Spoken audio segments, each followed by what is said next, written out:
as per usual, it is dark, it is deep, it is Barbie, you know? Hi, my name is Sully and welcome back to my channel. So today I'm talking about all of the films I have watched this summer. So for me personally, August is the end of summer. I know technically the autumn solstice is the end of summer. I've just never been able to consider August summer. Even when it's super hot, even when the sun is shining and it's sweaty and it's still summer weather, August just does not feel like a summer month to me. Like, it just isn't in my mind. So summer is encapsulated by June and July. So today I'm going to be talking about all of the movies that I watched from June through to July. A lot of these were new releases, a lot of these were backlist, some of them were DVDs, some were streaming, some were in the theater, a whole mix. So let's talk about the films that I loved and that I hated this summer. So we're going to be going through this in chronological order. I use two different apps to track the movies and the TV that I watch. I use Letterboxd to track the movies that I watch, and then I use TV Time to track all the TV shows, where I am at in different series, different TV shows I want to watch, and I have different lists and categories for all of that.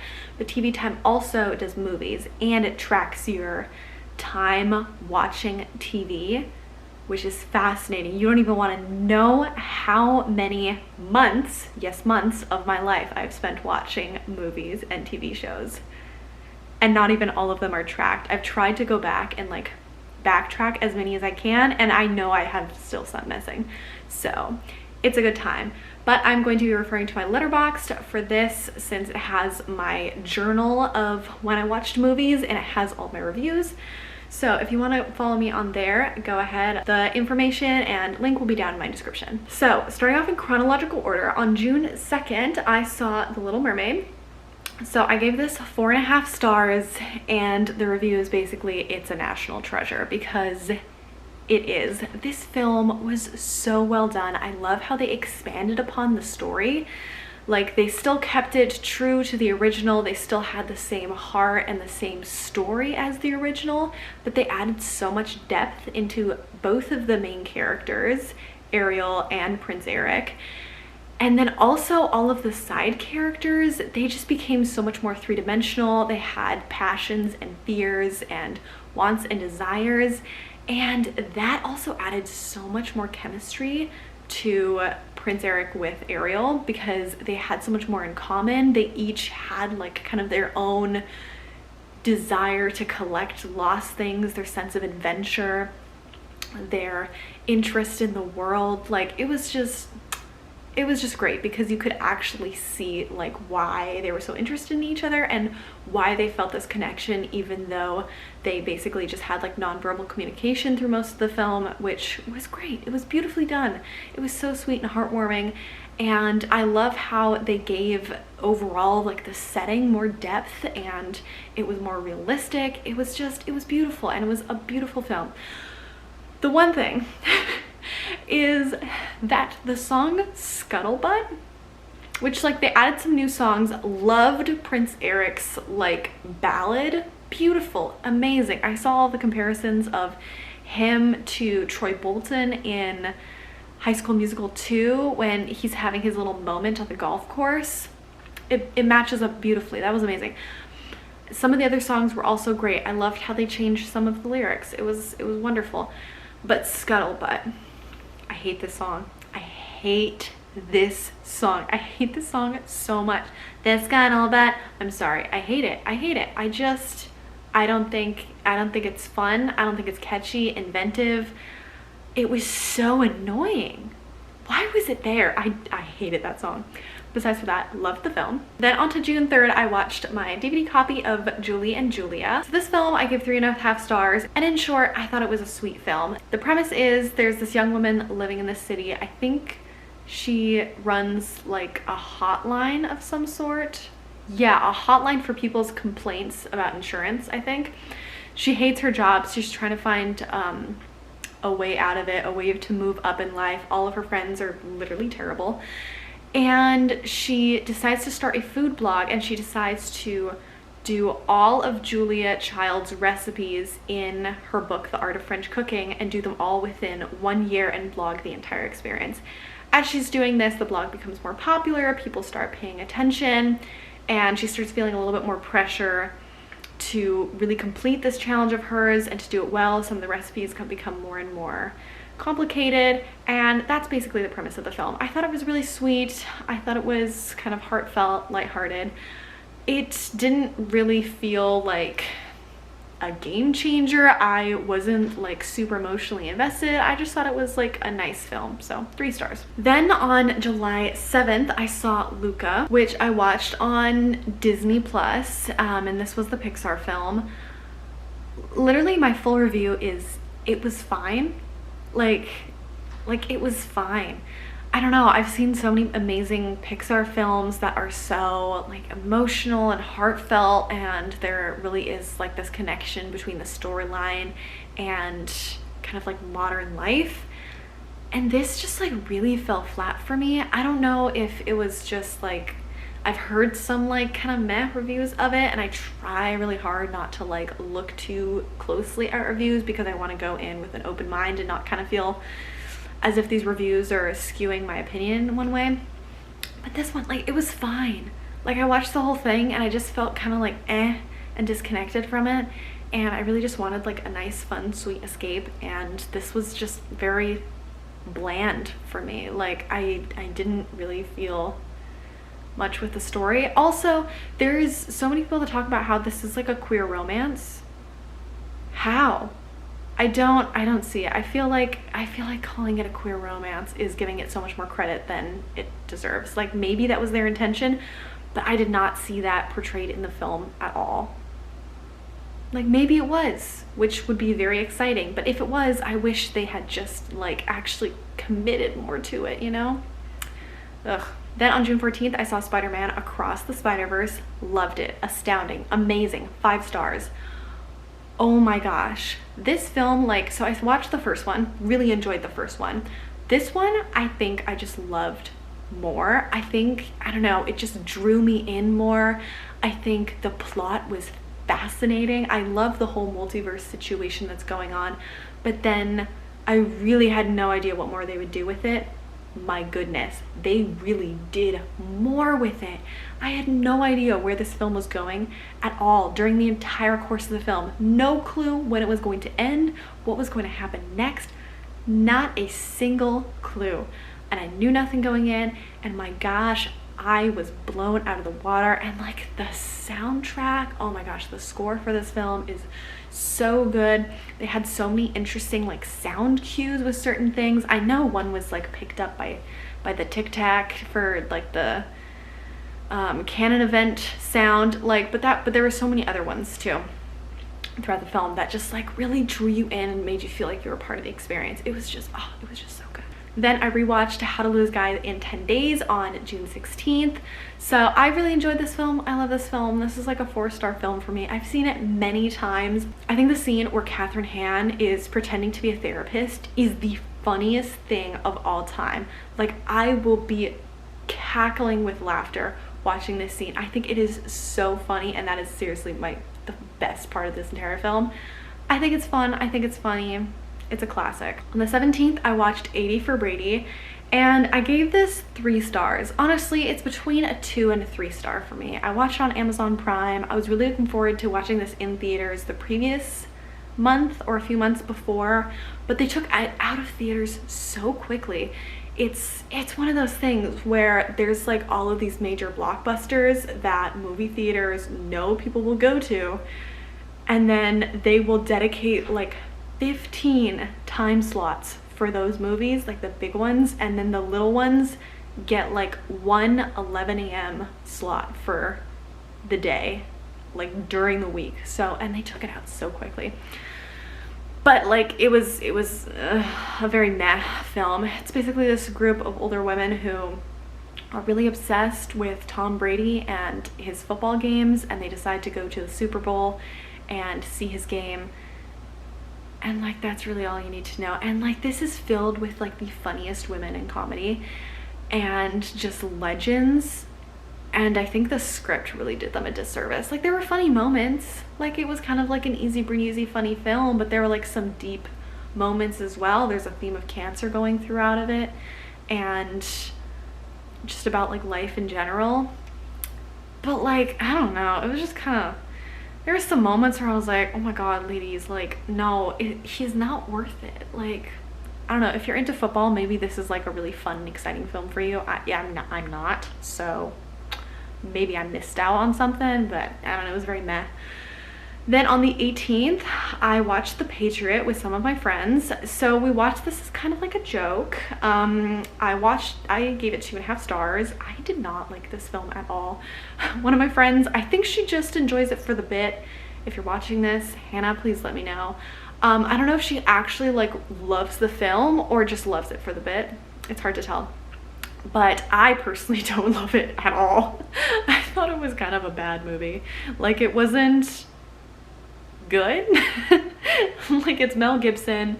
It's a very, I don't know, there's some really choice decisions that they make in this movie that you can really tell at what point it was made. I have nothing more to say on this film. It's very, I don't recommend it. Then on the 23rd, I watched Past Lives.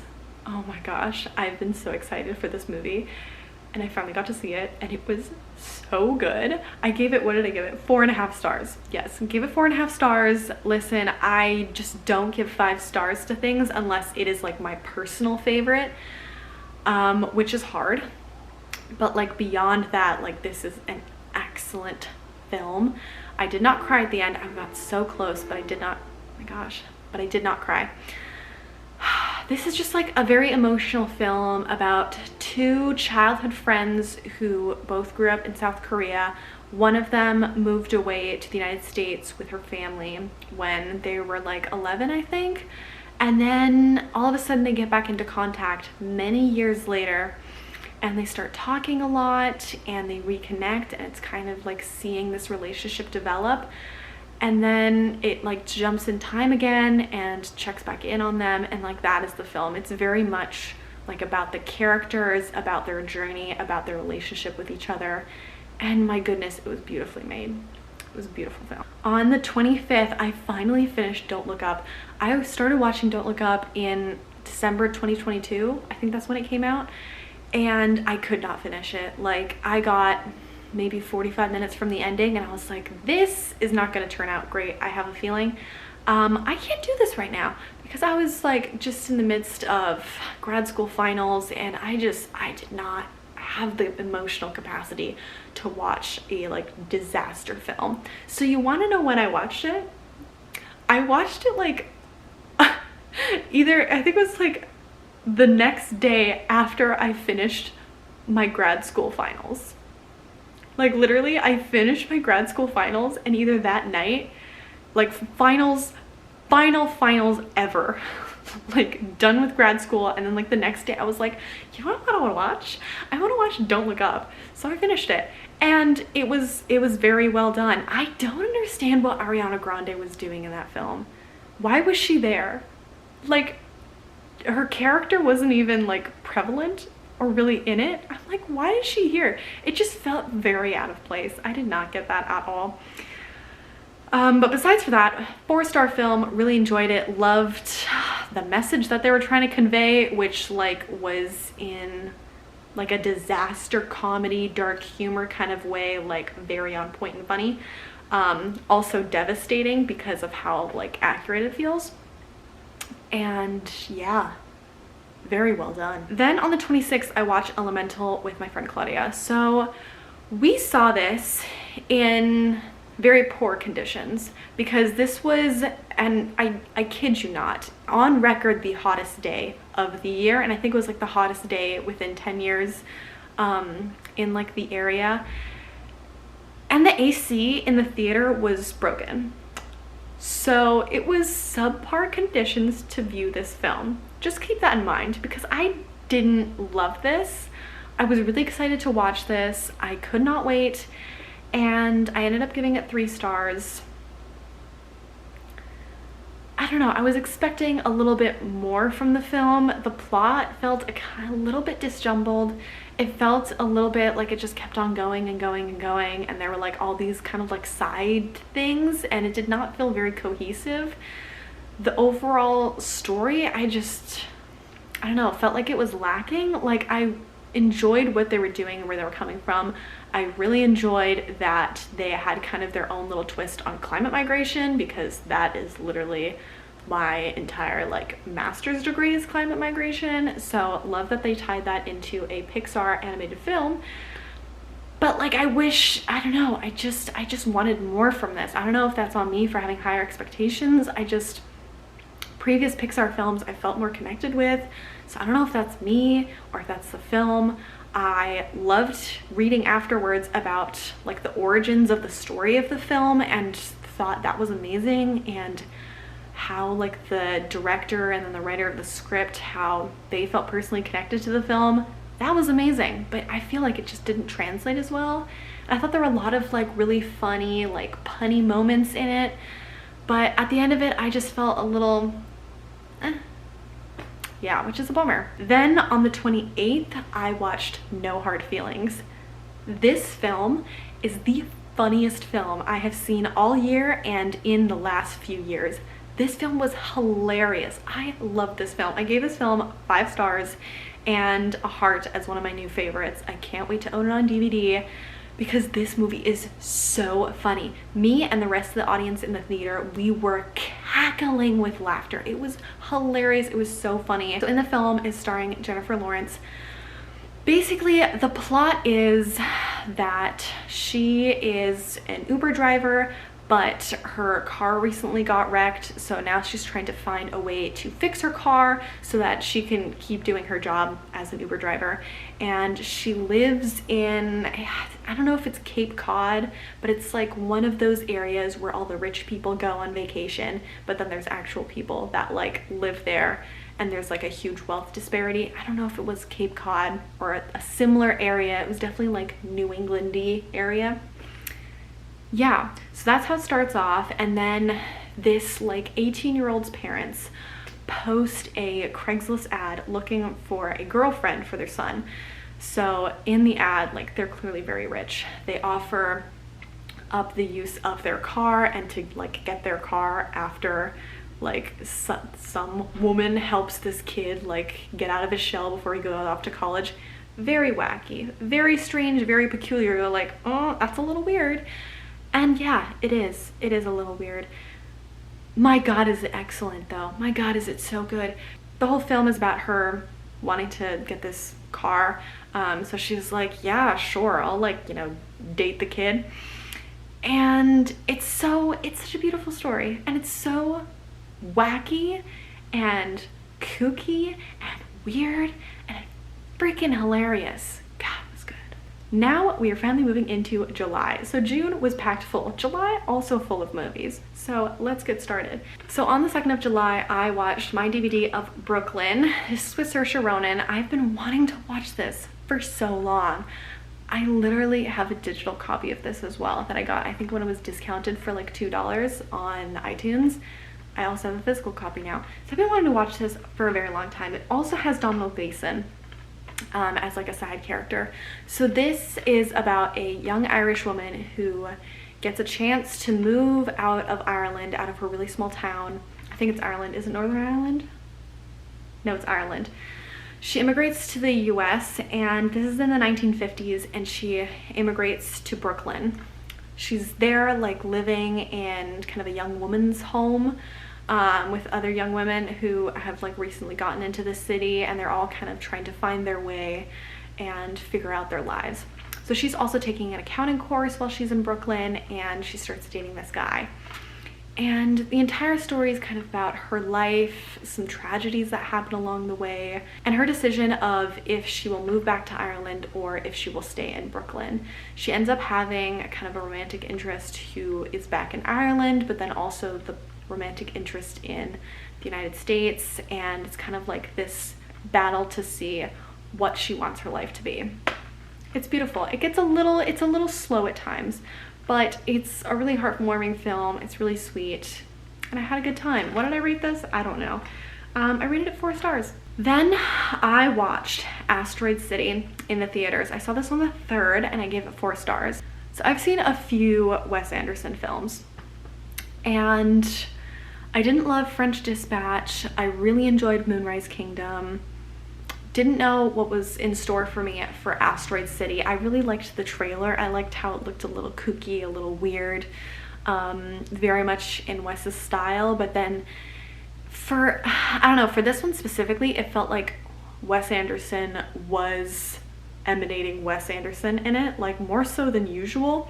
And he's been really into doing this kind of story within a story situation, which this one was as well.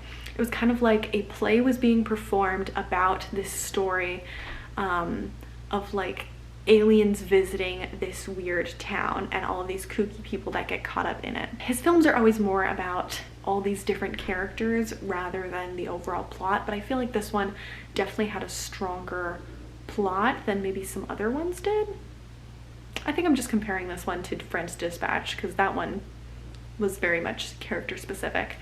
So yeah, I enjoyed it. For me personally, these kinds of films are looked at for like their artistic intent as well as just overall enjoyment.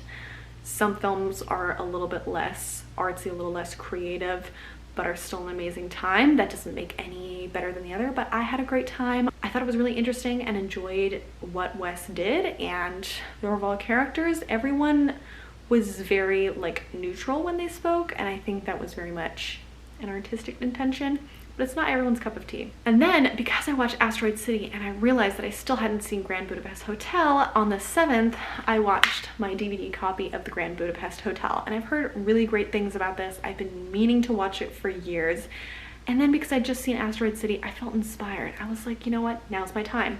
So I watched it and I really enjoyed it. I enjoyed this more, I think I did enjoy this more than Asteroid City, and definitely more than French Dispatch. And I haven't seen Moonrise Kingdom in a while, so I can't really compare them accurately. But this one, it was just, there was a lot more going on. There was a lot more story happening. It was so interesting, all of the different characters and all of their different lives and how it all interwove like together. And then just kind of like the main plot of this like concierge and bellboy going on like random little adventures, and then how that ended up to the present day. Fascinating, amazing. What did I give this? 4 stars? I gave this 4 stars. I really enjoyed it. And on the 17th, to prep for a large release later in the month, I rewatched Barbie Princess Charm School. So this is one of the, in my opinion, classic Barbie films. This is, for me, it's the last of the Barbie classics. After this, we get into Barbie Starlight Adventure and Barbie Video Game Hero. And you know, it loses a little bit of its classicness. So this is, in my opinion, the last of the classics. It's funky, it's wild. Portia's the best character in this film. It's about a society where all of the princesses and the lady royals go to this special Princess Charm School Academy, and every year there is one person who is chosen out of a lottery to attend as well and become a lady royal. So Barbie's younger sister enters her in the lottery. She ends up getting it. Barbie did not know. They come from like a really impoverished area in the city. And then Barbie attends the school to try to get a better life for her family. As per usual, it is dark, it is deep, it is Barbie, you know? So yeah, it's a funny film. It's kooky. As per usual, Barbie discovers an entirely new identity that she never thought would have existed, and bam, a mystery solved. Everyone's a spy. Like, wow. You know what I mean. Yeah, good stuff, good stuff. Then on the 22nd, I watched Oppenheimer. Oh my gosh, I have been so excited for this, and I think it's really hilarious and very fun and very exciting that so many people also watched Oppenheimer who might not have been interested in it before. As an international affairs girly, I was thrilled that this film was coming out. I love movies that are like biopics. I love it when there's international affairs. I've studied nuclear policy quite a bit, so I was really excited to watch this film. And it was really funny how many other people who usually wouldn't watch this type of movie were also so excited to see it. So that was really great and really exciting, and my hope is that this means that folks who maybe have not seen as many like international affairs or historical or maybe like biopic films, that maybe they found a new interest. So that's cool. Anyways, I really enjoyed it. Before I went to see the film, I read up on Oppenheimer's entire like biography, not like the actual book, but more like a summary of his life. And I thought it was amazing how they brought in so many elements from his life into the film. So I felt as if I was seeing a bunch of fun Easter eggs, and like I was really watching like a book to movie adaptation of someone's life, because they really hit like so many of the interesting points of his life. It really could not have been less than 3 hours long. Like, listen, I too was stuck in that theater for more than 3 hours and my legs cramped, but it could not have been shorter. Like, they encapsulated his life so well, and I think they definitely went more artistic in showing like the power of the nuclear weapons, and I did not really appreciate that. I wrote up an entire movie review detailing my thoughts on it, which I'll put down below. But in short, I think they should have done two things differently. I think instead of showing like a more artsy look at like the devastation that this brought into human lives, I think it should have been like a little bit more deliberate.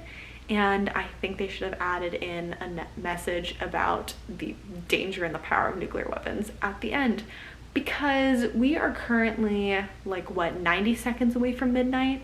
If you know about the group of atomic scientists, they have the doomsday clock, which has been going on since the Cold War. And basically it shows how many seconds we are from midnight, which is entire doomsday devastation.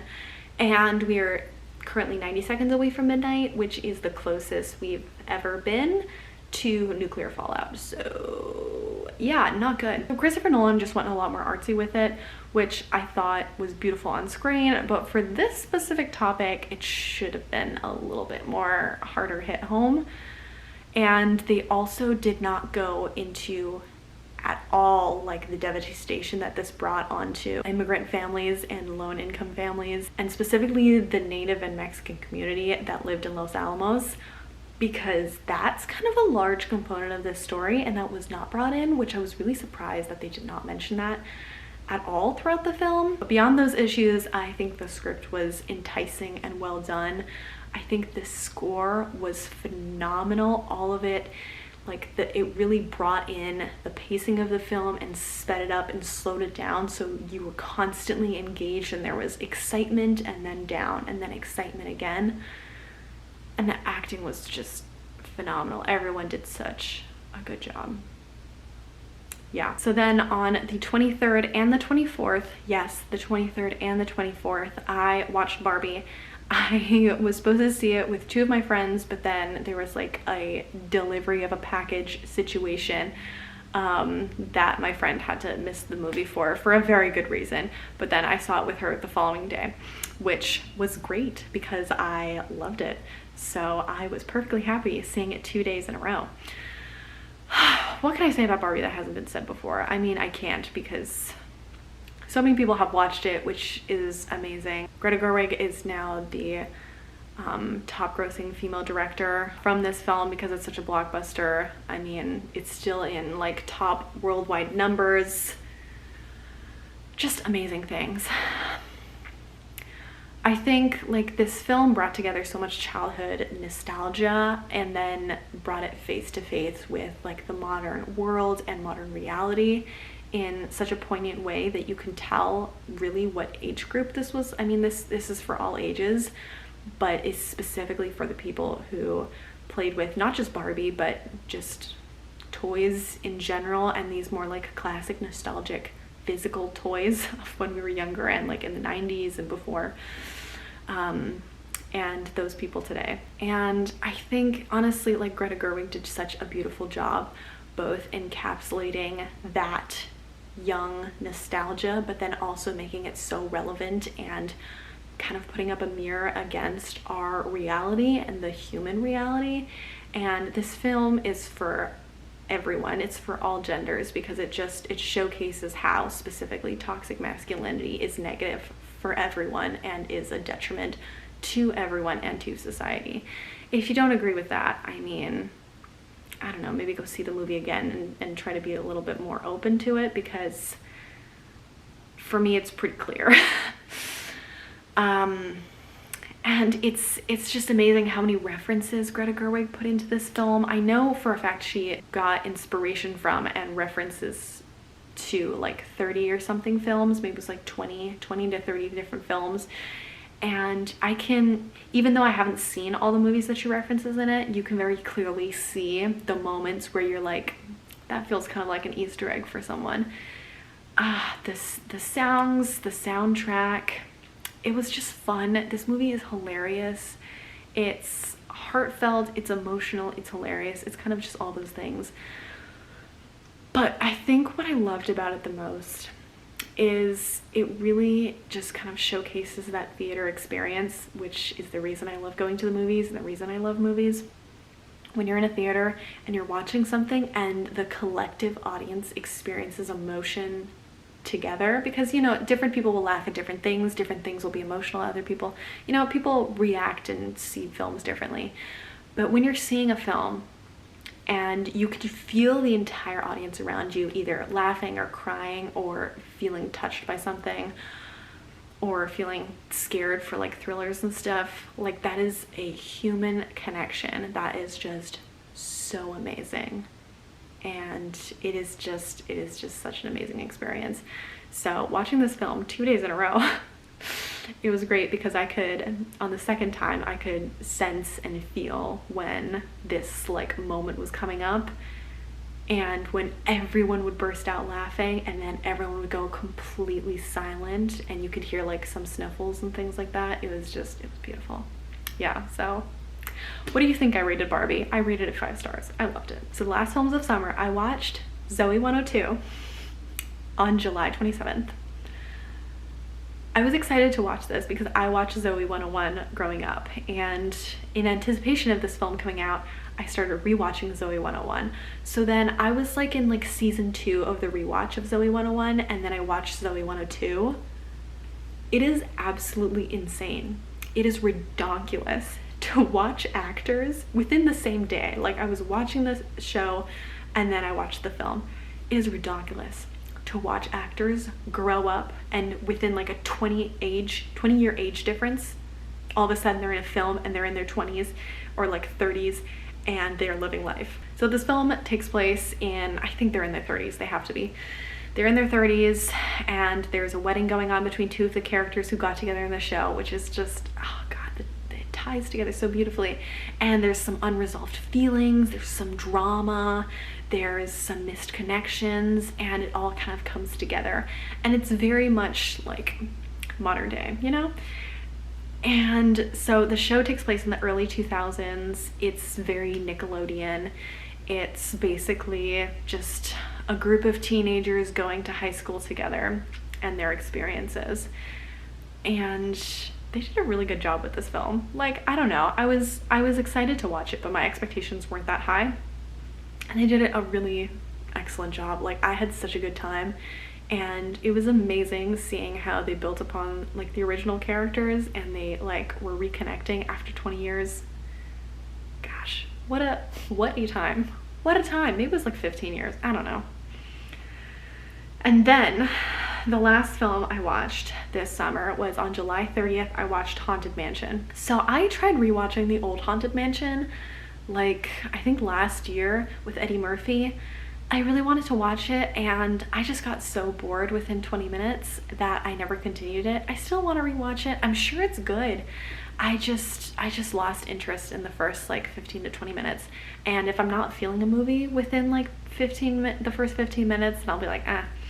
So I definitely want to try and rewatch it and like try to give it another chance, because I know it's like a fun movie, and I know I probably will enjoy it. We'll see.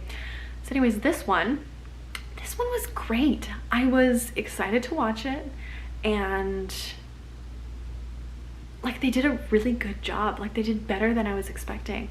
it was such an interesting and fun cast of characters. It was really funny. It was like spooky, but it wasn't scary, which was great. I think for all ages, definitely. They really brought like a lot of backstory and background to the main character, and it was a wild ride. It was a fun experience, and I was laughing so hard. Like it was just great. So that is it. Those are all of the films that I watched this summer. So as I mentioned, definitely a mix of movies that I watched physically on DVD from my DVD shelves, movies I saw in theaters, and movies I saw on streaming services. And overall, I had a really good time. There were some duds, but overall, I really enjoyed myself. Let me know what films you really enjoyed this summer. It doesn't have to have been a recent release. It could be something older, something on streaming, something physical. Just let me know. I'd love to chat down below. But thank you so much for watching. If you made it this far, leave me a film-related emoji down below, or just write the word film emoji if you don't have access to emojis. And I'll see you in the next one. Thanks for watching. Bye!